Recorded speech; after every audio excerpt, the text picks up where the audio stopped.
Assalamualaikum warahmatullahi wabarakatuh.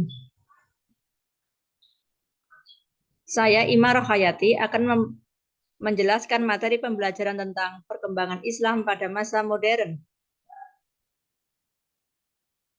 Kompetensi dasar yang kita harapkan dari pembelajaran ini adalah menganalisis perkembangan Islam pada masa pertengahan, mendeskripsikan perkembangan Islam pada masa pertengahan, menganalisis faktor-faktor yang mempengaruhi perkembangan Islam pada masa modern, dan menganalisis hikmah perkembangan Islam pada masa modern.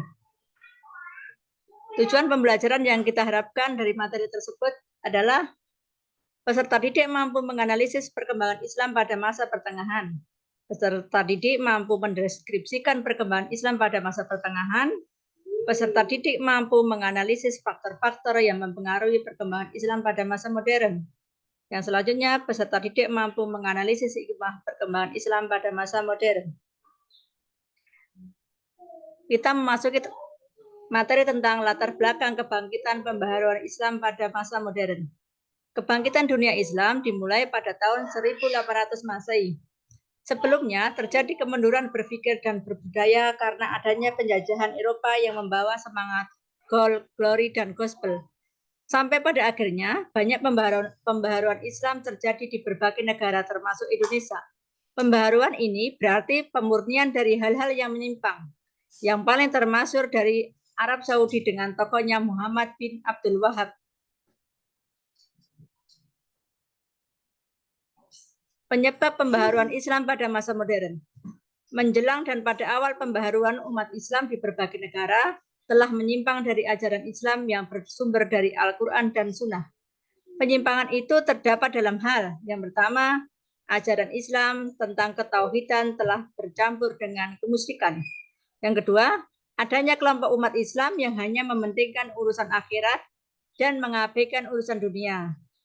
Dan yang ketiga, pada periode ini bangsa Barat mendominasi dunia baik dalam bidang politik, ekonomi, perdagangan, dan peradaban dunia. Persentuhan dengan Barat menyadarkan para tokoh Islam mengenai keterbelakangan umat Islam. Selanjutnya, kita mempelajari tentang ciri-ciri gerakan pembaharuan Islam. Ciri-ciri tersebut diantaranya adalah memberi ruang untuk berijtihad. Yang kedua, tidak terikat secara mutlak dengan pendapat ulama-ulama terdahulu. Memerangi orang-orang yang menyimpang dari akidah. Dan yang selanjutnya, kembali kepada Al-Quran dan Sunnah sebagai sumber utama ajaran Islam. Pembaharuan Islam di Arab Saudi atau Jazirah Arab.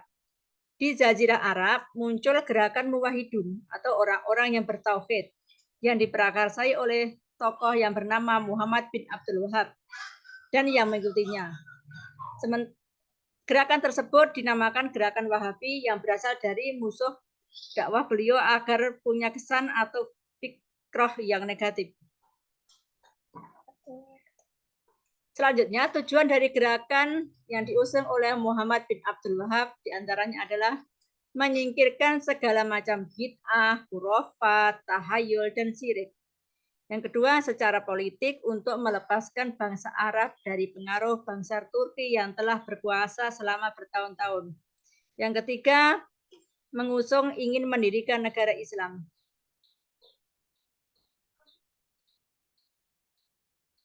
Pembaharuan Islam di Mesir. Salah satu tokoh pembaharuan Islam di Mesir adalah Muhammad Ali Pasha.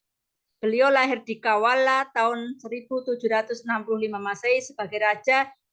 Beliau memprioritaskan bidang militer karena berpandangan bahwa kekuasaan dipertahankan dengan militer. Dan untuk menopang kekuatan militer itu, ia membangun kekuatan ekonomi. Ia punya pandangan bahwa ilmu-ilmu modern diperlukan sebagaimana dikenal orang Eropa. Maka dari itu dia mendirikan sekolah-sekolah modern. Selanjutnya adalah Jamaluddin Al-Afghani. Lahir di Afghanistan tahun 1838 Masehi dan meninggal tahun 1897 Masehi.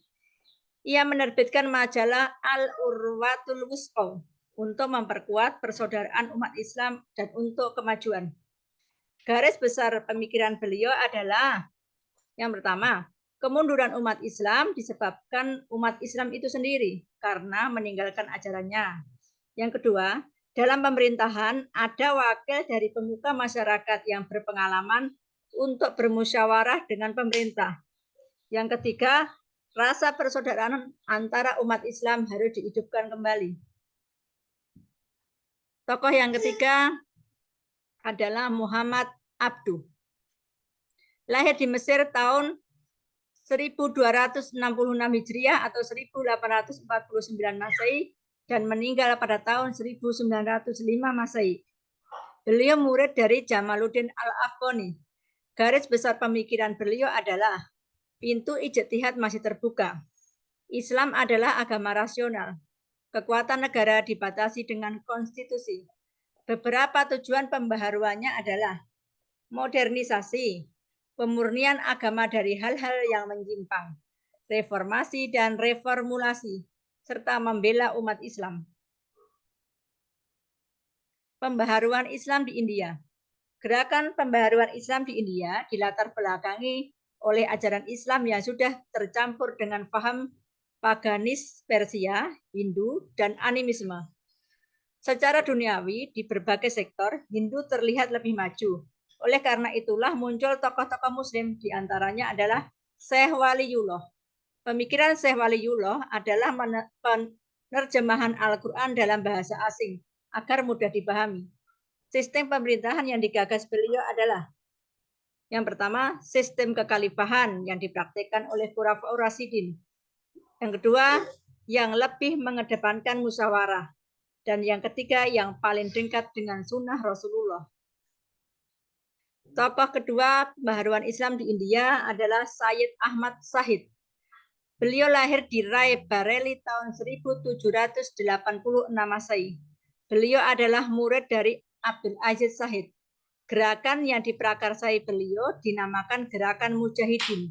Dan di antara pokok-pokok pemikiran beliau adalah untuk memajukan umat Islam di India, maka harus bekerjasama dengan Inggris. Umat Islam harus menguasai ilmu dan teknologi modern dan melakukan hubungan baik dengan Inggris, Hindu, bukan menentangnya. Hikmah mempelajari kebangkitan dunia Islam masa modern.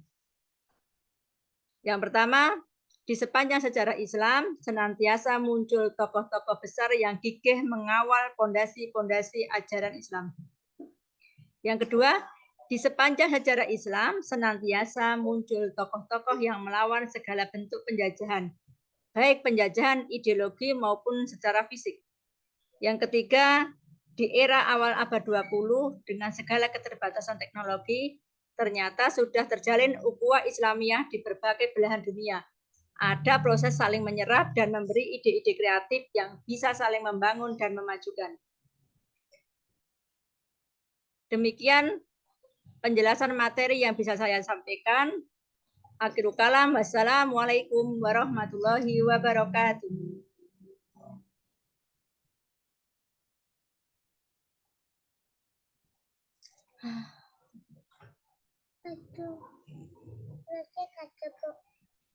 Berapa menit ya?